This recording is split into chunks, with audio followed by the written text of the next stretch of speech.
Technology S-curves, they represent how technology grows and performs over time. So we're going to take a look at what technology S-curves represent and how they relate to innovation. So technology S-curves represent how technology advances and is portrayed over a period of time to reach a given level of performance. And so usually that graphs out just like an S on a graph. And the lower end of the performance is where the technology is introduced, and the high end of the performance is where it reaches its peak of performance. And so the tail end of the S-curve usually flattens out because where the technology is continued to be used, it will continue to stay at that level of performance. So let's take a look at a typical technology S-curve. This doesn't represent every technology, but it gives you an idea of how to understand a technology S-curve.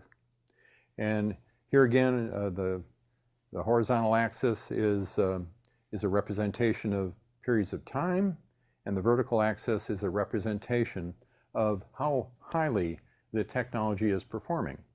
And as you can see, as the technology is first introduced, it's not performing very highly, but then it goes through a period of growth and improvement, and it reaches a point of what we call its natural limits of performance.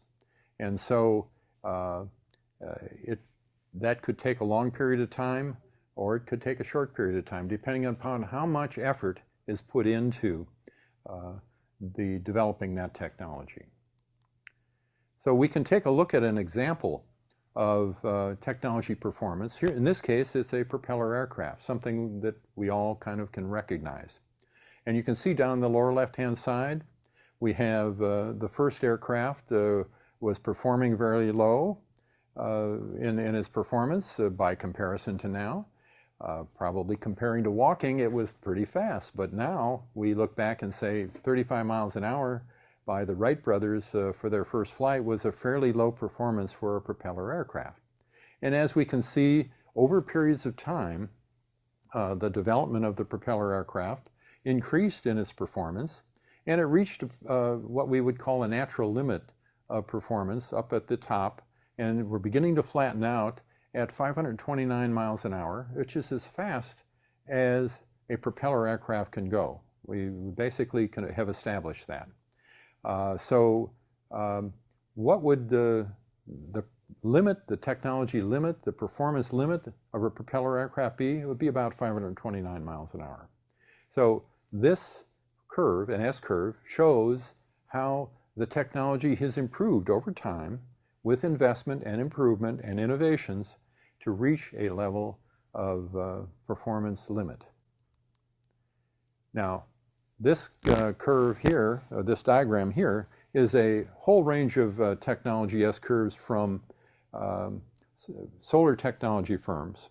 And while they don't look like neat S-curves, they indeed are representations of how the technology has improved over time for a range of firms. And as you can see, some firms have reached a very high level of technology performance and efficiency for their fuel cells, solar fuel cells, and some haven't done very well at all. And even some that have entered the marketplace as recently as 2000 haven't done very well at all, whereas some that have entered the marketplace back in the 1980s have reached some of the highest levels of technology performance with their companies and their technologies. So this curve and this diagram is an example of ways in which different firms may employ technology at different rates. And so I think that's something you just simply need to be aware of, that there are differences in the way in which firms employ these technologies. So here we're coming back to, again, the technology curves and the standard technology curves. And here we have a pair of technology curves. And what happens in technology is new technology replaces old technology. And there is what we call a discontinuity. Something is a disruption and a discontinuity when a new technology comes along and displaces that old technology.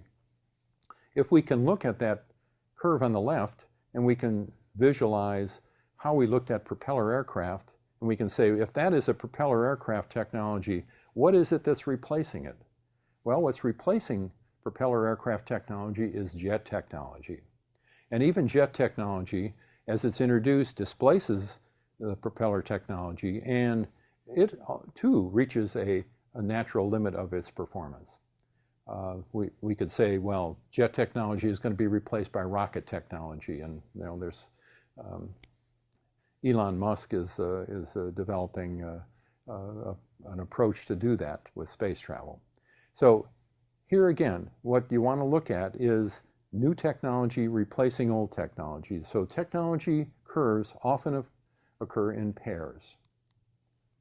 And in pairs, they occur in multiples.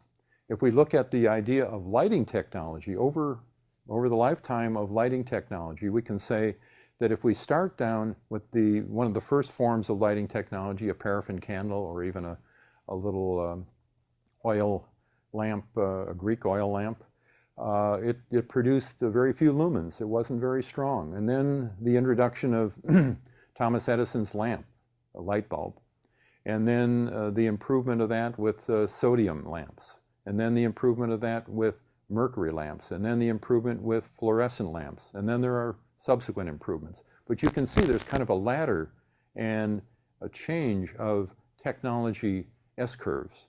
And so what you have is a replacement and a displacement of old technology by new technology.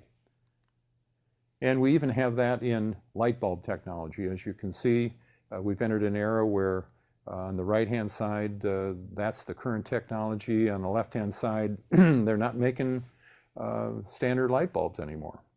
And because the functionality of light bulbs has improved over a period of time, and so some technologies displace other technologies.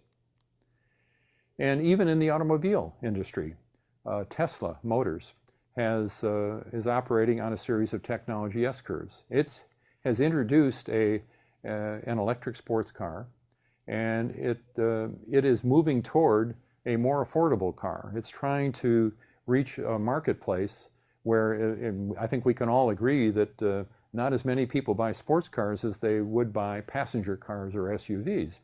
And so Tesla is trying to take the technology of the electric car and translate it into a more affordable, more usable, more appealing, more buyable automobile somewhere down the line. And so how long it will take for them to introduce those technologies is a matter of question, but that's their strategy right now. So let's take a look at some summary ideas about S-curves. S-curves represent the levels of performance of technology over time, and that's why they're S-curves. They start low and they flatten out over a period of time. And they can be portrayed in pairs where the lagging curve, the one on the left, represents the current technology, and a leading curve, the one on the right, represents an emerging technology. And emerging technologies ultimately will displace those other technologies. And where S-curves can be portrayed in any given industry, they can show significant, and where they do show significant separation, they reveal an opportunity. So where an S-curve of one technology is still very close to the other technology, it might not represent a great innovation opportunity. But where there is a big separation in performance, then that technology represents a real innovation opportunity in that industry sector.